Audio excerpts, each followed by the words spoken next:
Well, thank you for joining me as we continue looking at doctrines or beliefs that we find are in opposition, or I believe are in opposition to sound and healthy theology.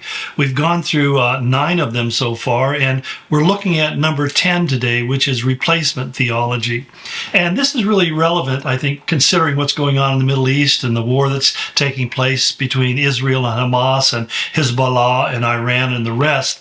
Because one of the things that I see in the Old Testament in particular, and even in the New Testament, in the words of Jesus and Paul, is that Israel plays a central role in the last days. And many people object to that because they say, well, if you look at the state of Israel today, they are a secular state. They're not primarily a religious state. You have to be a Jew ethnically, not necessarily religiously, and that's even a debate and a conflict that goes on within the Jewish community, whether a citizen should be religious or should be just simply ethnically Jewish. But all of that is really kind of a side of the point, and because the replacement theology, which is called supersessionism, or others call it fulfillment theology, basically it all comes down to the idea that the church, when the church was born, we replaced Israel in God's plan of redemption for mankind. And I see in Scripture that the time of the Gentiles is the time when we see the church flourish, but the tribulation period is a time in which God returns to Israel, and the tribulation is primarily about God finishing and completing his promise to Israel, which is why Paul said in Romans 11, in the last days, all Israel shall be saved. Of course, I predicate that on the idea that the church is not in the tribulation, that we're raptured and taken out of it, which is another view that we'll have to address a little bit further on in this list. But the whole idea is that are the Jews today God's chosen people as they were in the times of David? And I think that one of the things we have to come back to is that, first of all, there's nothing in the Scriptures that says clearly that Israel no longer is significant to God's plan. And secondly, it would mean that God's promises, which were eternal promises, aren't actually eternal, and they're not something that God is going to keep. So, if you're going to have a literal interpretation or understanding of the Scriptures, old and new, then you have to assume that the promises that God made to Abraham and to generations afterwards are still in play. And then again, we have to come back and say, why did Paul say in Romans that in the last days all Israel shall be saved? And talked about the time of the Gentiles being fulfilled. It's because I think Paul very, very clearly saw that God was going to do a work to redeem Israel. And of course, for many of the prophecies that we find in Daniel, Revelation to be fulfilled literally, Israel has to be in the land. There has to be a national Israel. There has to be a temple. All of these things are necessary to make sense of what the Scripture teaches. If you're looking at the Scriptures as being something literal and you take them seriously that way. Unfortunately, there are whole segments of the church that do not see that. There is this thing called covenant theology, which basically is a view that, on the other extreme, if you will, that if you're a Christian, you also have to become a Jew. And that basically the church is an expansion, and we've basically consumed Judaism within us. And there are some Jewish synagogues or Jewish Christian churches that basically say we're Messianic Jews and all Christians need to also become Jews, in fact, and start keeping the law. That to me is another unhealthy extreme. I think there's a real difference between Jew and Gentile in terms of God's plan. I believe in what's called dispensationalism, that the church is completely different and distinct from Israel, and that God works with us in what we call premillennialism, that God is going to catch away, rapture his church, and remove us before certainly the tribulation and certainly before the millennium, that God has a work that he's going to do to finish and complete with the nation of Israel. So I think that the problem with all of these other theologies like replacement theology is it means that so much of the Old Testament in particular cannot be taken literal. And you have to start substituting the name of the church in places where it's referring to specifically Israel. And that it means that God didn't keep his promises to Israel, that he has been rejected.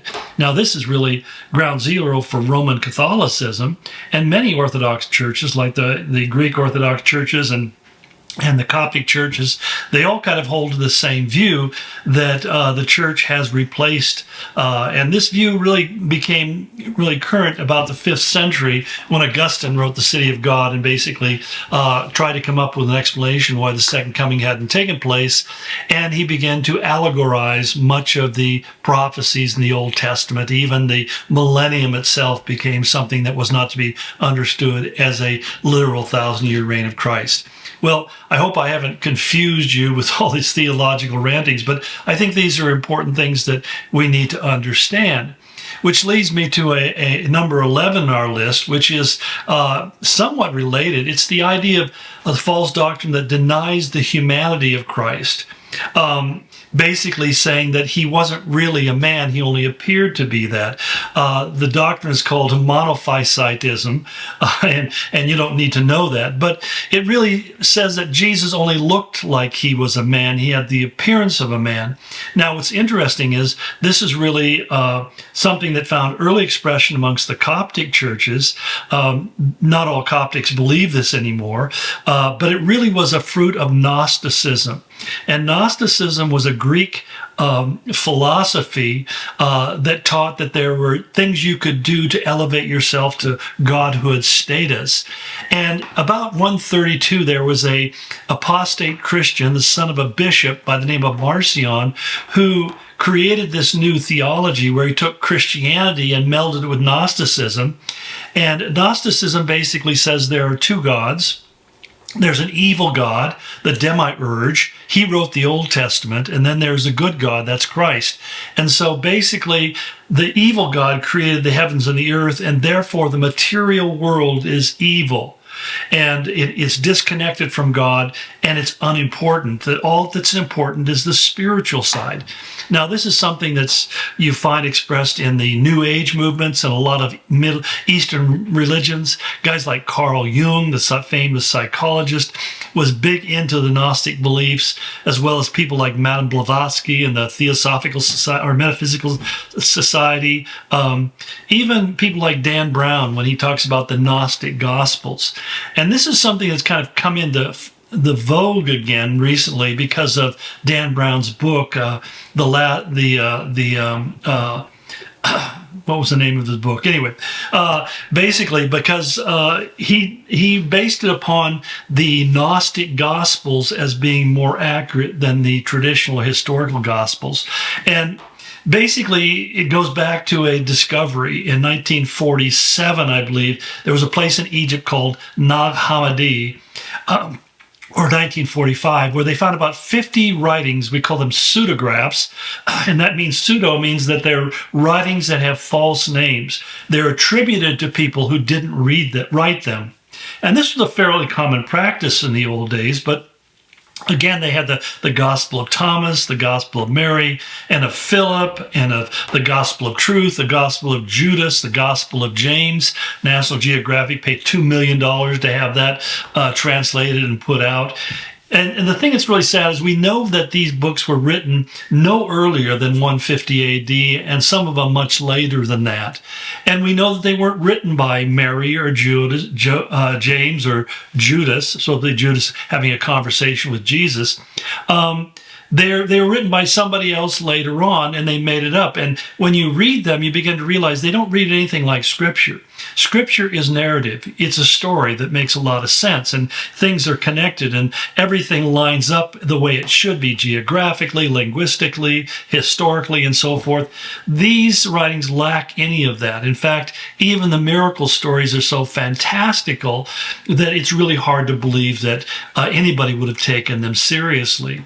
But basically, it is this whole dualistic kind of a religious system, which is kind of interesting because if matter, the material world, is inherently evil, then it presupposes that you can do anything with your body and it doesn't matter, because all that matters is what's going on inside of your soul.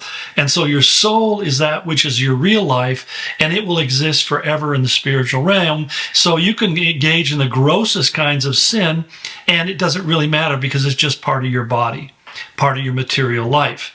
And also it's the idea that somehow you're going to rise to this higher level of knowledge and understanding. So it's not surprising in these Gnostic religions that you find that people begin to perceive themselves as being very spiritual and close to God, and yet at the same time could engage in the grossest types of sexual and physical immorality and not see a conflict between the two. That's why when you read the New Testament and the Old Testament, you find that it speaks very specifically about moral integrity and living in a way that's in agreement with the Ten Commandments and beyond. And so these are really strange theologies, but it's all rooted in this idea that, Jesus wasn't really a man like you and I are physical beings. He just had a body that appears to be human. In fact, this is one of the things interesting when you talk about Islam.